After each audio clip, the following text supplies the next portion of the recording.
Hello everyone. आज का हमारा टॉपिक रहेगा GERD। GERD gastro esophageal reflux disease. Gastro stomach, oesophagus, reflux मतलब बैकफ्लो होना, और डिजीज तो गैस्ट्रिक कंटेंट मतलब HCl का बैकफ्लो होके इसोफेगस में आ जाना GERD है। डेफिनेशन की बात करें, gastro esophageal reflux is a mall function of the distal end of stomach content, ठीक है, इनटू द इसोफेगस। मतलब क्या होता है कि स्टोमक के अंदर जो भी कंटेंट है, ठीक है, स्टोमक के अंदर जो भी कंटेंट है वो इसोफेगस के अंदर आ जाना। बैक फ्लो होता है, बैक फ्लो होने से क्या होता है, इसोफेगस जो लाइनिंग है वो इरिटेट होती है। इसके पश्चात हम देखते हैं डेफिनेशन।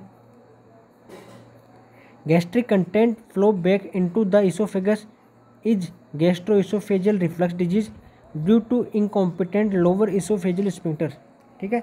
तो ये कहना चाहता है कि जैसे ये हमारा स्टोमक है, यहाँ पे स्फिंक्टर पाया जाता है, इसका नाम क्या है, गैस्ट्रो इसोफेजियल स्फिंक्टर या फिर कार्डिक स्फिंक्टर। यहाँ पे क्या होता है, HCl होता है। अब क्या होगा, यदि स्फिंक्टर लूज होगा, रिलैक्स किया हुआ होगा, तो यहाँ से गैस्ट्रिक कंटेंट है उसका बैक फ्लो होगा। बैक फ्लो होने के बाद जो लाइनिंग है वो इरिटेट होगी, ठीक है। इसके पश्चात इसके टाइप में क्या है, फिजियोलॉजिकल और पैथोलॉजिकल। फिजियोलॉजिकल में क्या है, below the age of 1 year due to inadequate lower, ठीक है, बिलो द एज ऑफ मतलब जो 1 साल से बेबी कम है उसके अंदर देखने को मिलता है। नॉर्मली हम देखते हैं कि बेबी के अंदर ऐसा देखने को मिलता है, एक दिन में एक बार देखने को मिलता ही है कि उसका जो कंटेंट है वॉमिटिंग हो जाती है उसको, ठीक है, गैस्ट्रिक कंटेंट है वो बाहर जाता है। वो क्यों होता है कि जो लोअर इसोफेजियल स्फिंक्टर है वो इमेच्योर होते हैं, ठीक है, उसके कारण देखने को मिलता है। फिजियोलॉजिकल हो सकता है जो कि धीरे धीरे टाइम के साथ नॉर्मल मैच्योर हो जाता है।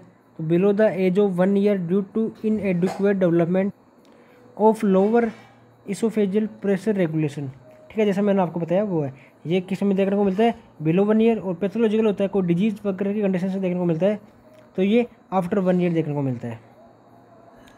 Pressure of lower esophageal sphincter 10 से 45 mmHg होता है। यदि 10 mmHg से नीचे चला जाए प्रेशर तो क्या होगा, गैस्ट्रिक कंटेंट है वो इसोफेगस में आ जाएगा।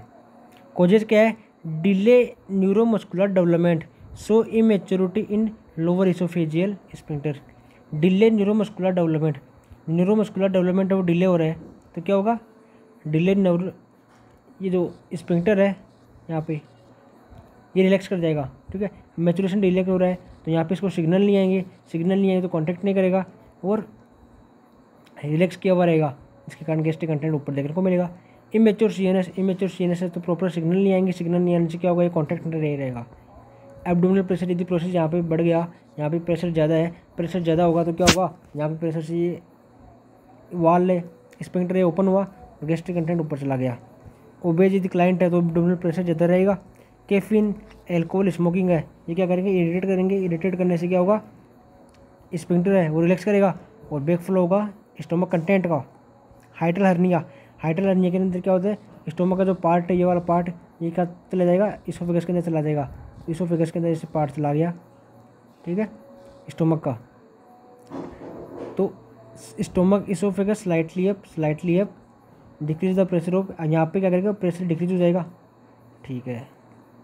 जोलिंगर इलियसन सिंड्रोम, इस कंडीशन में HCl का अमाउंट है वो बहुत ज़्यादा देखने को मिलता है।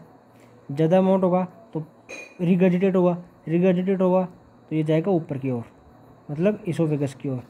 इसोफेगस में जाएगा तो वहाँ इरिटेट करेगा, ठीक है। तो ये हमने इसकी कोजेज देखे। कोजेज देखने के बाद हम देखेंगे इसकी पैथोफिजियोलॉजी में ड्यू टू ईटियोलॉजिकल फैक्टर के कारण क्या होता है, relaxation in lower esophageal sphincter. जो लोअर इसोफेजियल स्फिंक्टर है उसमें रिलैक्सेशन देखने को मिलेगा। अब क्या होगा, repeated back flow of the gastric content in the oesophagus. अब बार बार जो गैस्ट्रिक कंटेंट है उसका इसोफेगस में जाना, रिपीटेशन होना, जो कि इसोफेजियल लाइनिंग है उसको डैमेज करेगा। यहाँ क्या करेगा, injury and ulcer formation in oesophagus में इंजरी और अल्सर का फॉर्मेशन करेगा, इन्फ्लामेशन करेगा इंजरी होने से, उसको बोलते हैं इसोफेजाइटिस।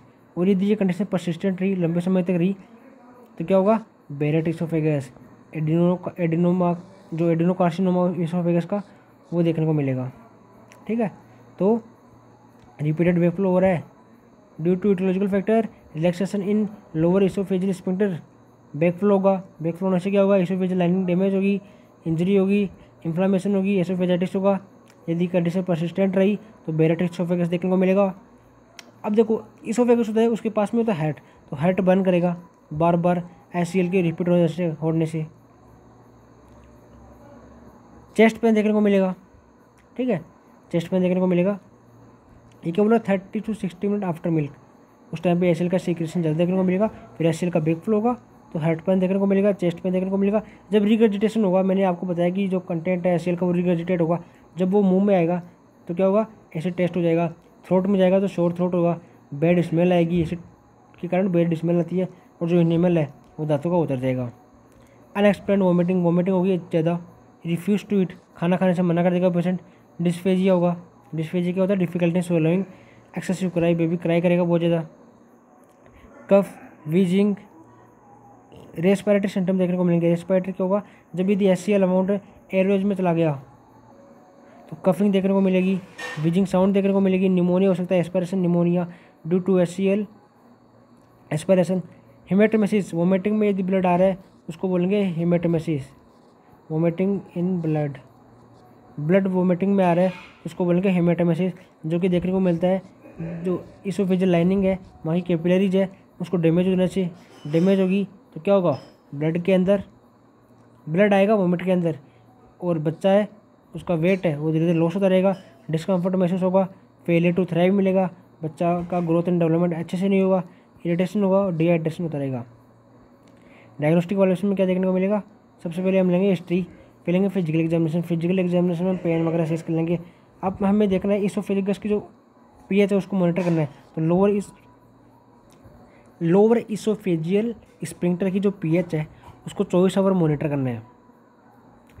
एक्सरे करना है, एक्सरे करने के बाद बेरियम सोलो कराना है, बेरियम सोलो कराएंगे, एक्सरे करेंगे, इसके पश्चात वहाँ की जो नेरोइंग है, स्टेनोसिस है इसोफेगस के अंदर वो देखने को मिलेगी। इससे क्या हम डिटेक्ट करेंगे, इसोफेजाइटिस।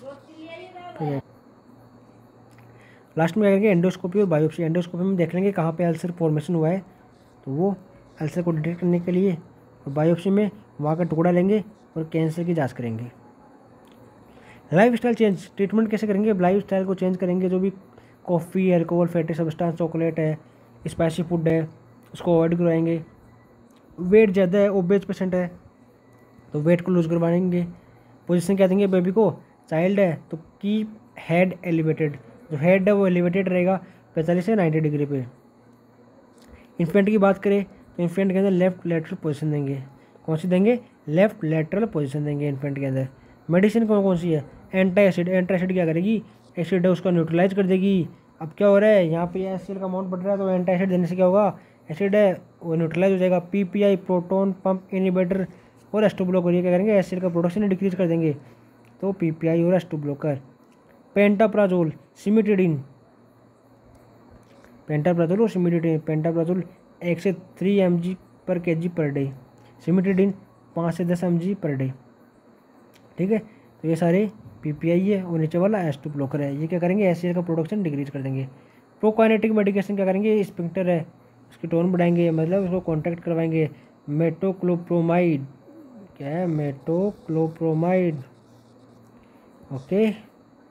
सर्जिकल मैनेजमेंट में क्या, फंडोप्लिकेशन, फंडोप्लिकेशन क्या होता है कि जो फंडस पार्ट है उसको चारों ओर रैप कर देंगे इसोफेगस के, तो it is a most popular method, a gastric wrap procedure is done, wrapping of the fundus around the lower esophageal sphincter at 360 degree, तो 360 डिग्री पे उसको रैप कर देंगे।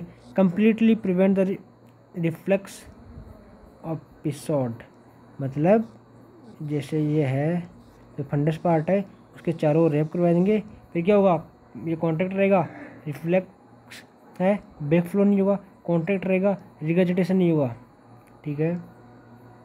फिर नर्सिंग केयर में क्या करना है, प्रिवेंट एस्पिरेशन करना है बाई पोजीशन, एक एप्रोप्रिएट पोजीशन देंगे जिसके कारण एस्पिरेशन वो रोकना है। Maintain fluid electrolyte balance by IV therapy, provide adequate nutrition intake और continuous monitoring of vital sign, ठीक है। तो ये हमारा नर्सिंग कर रहेगा। धन्यवाद, ये हमारा जीआरडी का टॉपिक है वो कंप्लीट हो चुका है। अगले लेक्चर में हम नया टॉपिक पढ़ेंगे। Thank you.